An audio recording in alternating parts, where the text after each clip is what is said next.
Hi everyone, welcome back to my channel. So for today's video and recipe, gagawa po tayo ng pork binagoongan with gata. So hindi ko na patatagalin. For the ingredients, I have here 1 kilogram pork. You can use pork pige or mas maganda liempo. Talong, ipa-fry natin to mamaya. Coconut milk, pangalawang piga. Coconut cream, purong gata. Slice siling panigang. Diced garlic, diced onion, diced tomato. Bagoong alamang from Pangasinan, hindi po ito huhugasan. Konti lang yung gagamitin kasi sobrang alat po nito. Yung mga nasa abroad, you can use bagoong alamang in a bottle. Vinegar, cooking oil, laurel, sugar, MSG, and lastly, black pepper. Initin natin yung ating kawali, and then let's add our cooking oil.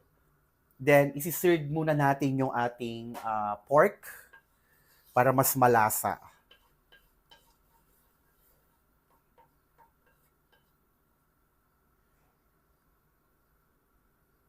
Okay, ilalagay ko na yung pork natin.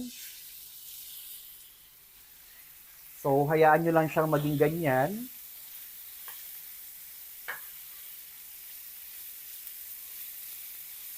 Hanggang mag-brown po siya.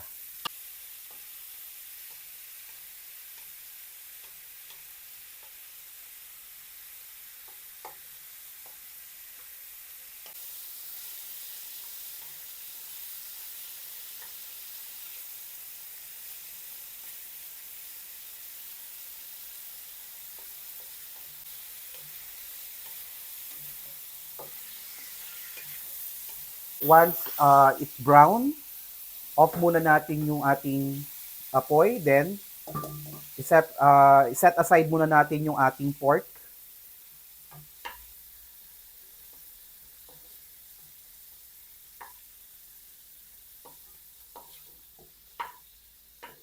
At the same pan, cooking pan, isusuti ko na yung onion and garlic. Huwag yun na po siyang hugasan kasi maalis yung lasa ng karne.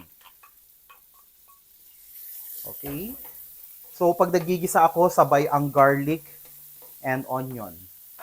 Next is our bay leaf also.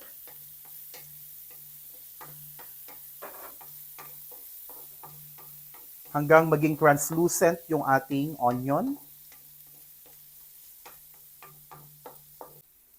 Next is our bagoong alamang. So, kailangan magisa siya. So, wag nyo na itong huhugasan ha, maaalis yung asin niya. Medyo control lang kayo nito. Ilalagay ko na lang sa recipe. Kasi sobrang alat po nito.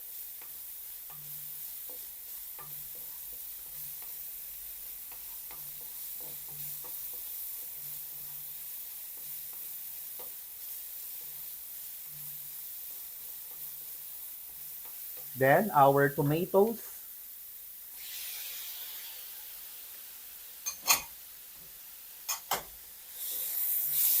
Okay, pag mushy na yung ating kamatis or softened na siya, ayan, nagtutubig na siya. Ayan. Okay, it's time to add again our pork. Then, season with black pepper.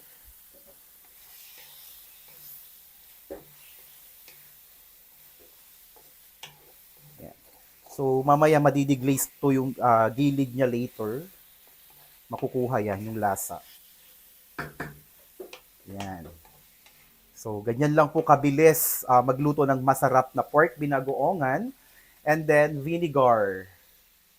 So, sabi ng matatanda, para hindi daw maasim, kailangang pakuluin muna yung ating suka bago haluin. Okay po, ihabol ko yung mga ibang pampalasa like sugar, pambalansin natin sa alat ng alamang. Vetchin optional sa hindi gumagamit. And then, second, gata. Enough to cover our meat. Then, hayaan lang takpan. Hayaang lumambot. So, kukunin ko yung mga dumikit sa gilid. Flavor po yan. Ayan. Nandyan yung flavor ng karne. Ayan. Then, Hayaan natin, takpan natin hanggang lumambot yung ating baboy. Okay, habang pinapalambot natin yung ating binagoongan, iprito muna natin yung ating talong. Masarap po kasi siya. Meron siyang pritong talong as toppings or kahalo, kapartner. So hanggang maging brown yung talong.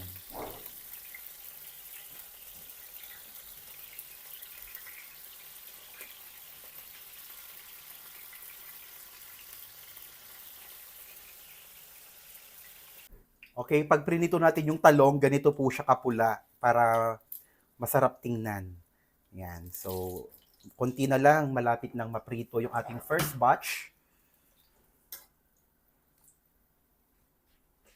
Okay, after nating mapalambot yung ating tawag dito, karne.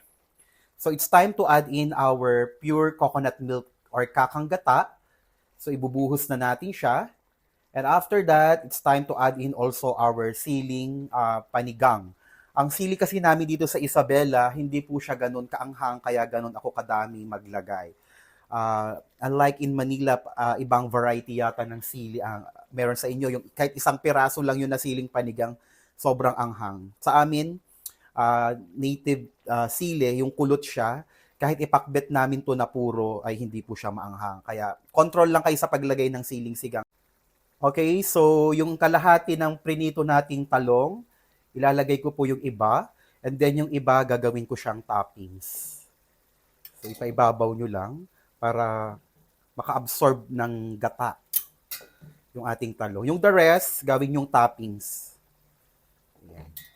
Ready na yung ating pork binagoongan, kanin na lang po ang kulang. So, i-plating na natin yung ating pork binagoongan sa gata. Grabe, ang bango po niya.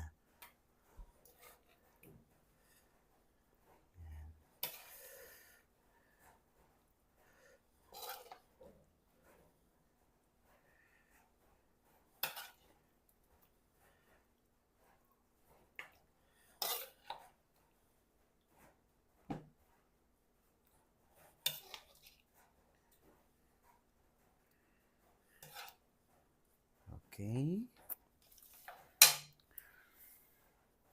Presenting our pork binagoongan sa gata. I hope you enjoy watching my food vlog and I hope you like it. Thank you for watching.